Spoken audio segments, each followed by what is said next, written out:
Sketches of life. Online dating consultant. Scene begins in a waiting room of a flashy office space. We see Jane, our main female character, sitting and waiting for somebody. She's mildly attractive, not necessarily hot, but attractive enough. The room is stylish, kind of upscale, flashy colors, very fashionable. The logo on the wall behind the reception desk says Avalon Consulting. After a couple beats, a well-dressed, slick-looking guy named Andy comes out to meet Jane. He greets her warmly. "Jane, so nice to see you. We're so glad you made your appointment with us today." Jane gets up eagerly and says, "Andy, wonderful to meet you. We spoke over the phone. I'm so excited about getting the opportunity to come in and talk to you." He takes her back to his office, sits her down in his plush chair across from his mahogany desk, great view of Chicago below, and he begins to explain to her the nature of their business. We here at Avalon Consulting understand that online dating is a very, very difficult game to play.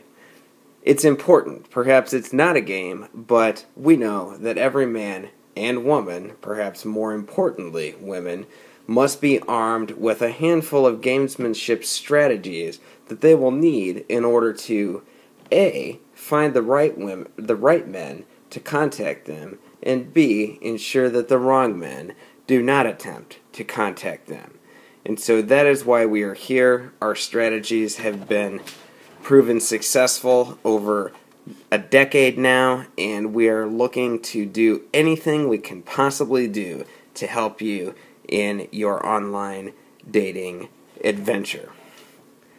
Jane breathes a sigh of relief and says, "Well, thank God. I am so glad there's a company out there doing this kind of work, because, you literally read my mind. I could not have said it better myself.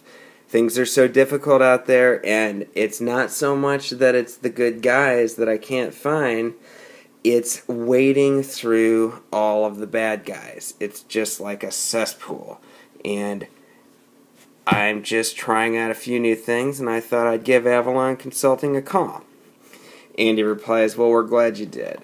Well, let me cut to the chase. We have 3 different menu options that we can offer you. The first is what we call the written profile.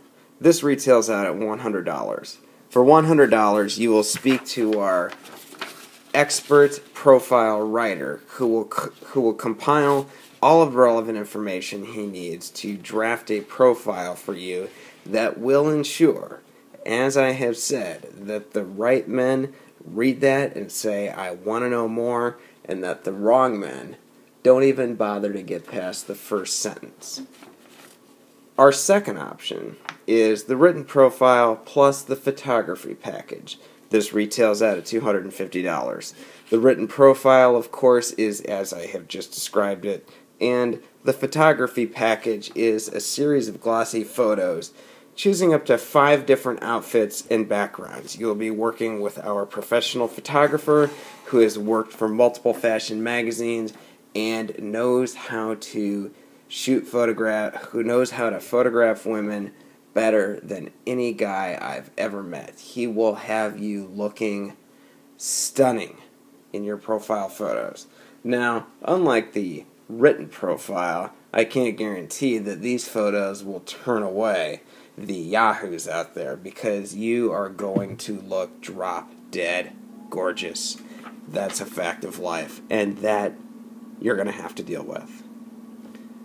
The third option is, of course, combining both the written profile and the photo package, plus, for an additional fee, we will set you up with 3 sessions with our professional matchmaker.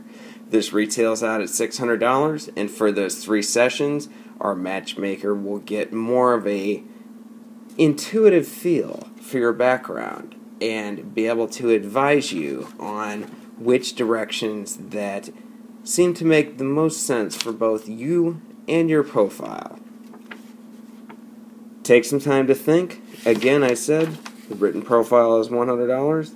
The profile plus photography is $250, and the deluxe package retails out at $600. Jane replies, "It all sounds fantastic, but a matchmaker at this point, I don't mean to undervalue the kind of work a matchmaker can do. I just don't think that I need that much help.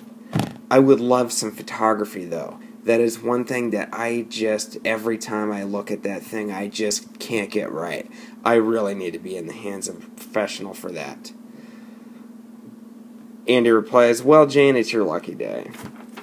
Because it's the end of the month, and because I really think that there is a solid future in this for you. I mean, in terms of a marriage in the offing, we're going to cut that down from 250 down to 235. What do you say?" Jane kind of smiles, gets a stifled, sort of excited giggle in her mouth, and says, "Yes, that sounds fantastic." They shake hands. Jane leaves the office, very satisfied. We next cut to a photography studio where we now see Jane wearing a casual outfit and being encouraged by a professional photographer.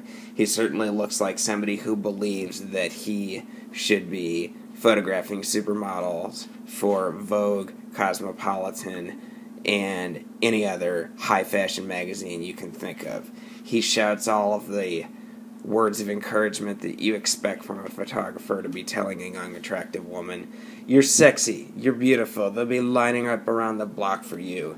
You'll be turning them away. That's right. Turn your nose up. Look up. Look up. Look up because you're above them. They're all animals. But you will find the right man in that group. But you know what? You're too beautiful for just one guy to come around. Unfortunately, you're so beautiful, and you're showing it. You're glowing, you're so beautiful that every guy is going to turn his head when he sees these photographs." In the background of the scene, there are a couple of assistants sort of helping out, sort of talking amongst themselves. Assistant 1 says to Assistant 2, "I thought Andy was joking when he said that women would pay money for this." Assistant 2 says, "No shit, I did too, but good God. So who's writing the profile?"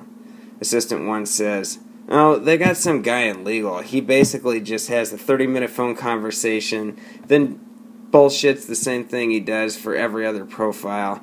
They've been copy and pasting the same profile for every woman that comes through the door, changing a few words here and there. They all wanted to say the same damn thing." The scene next cuts to a series of small vignettes of guys reading Jane's profile online.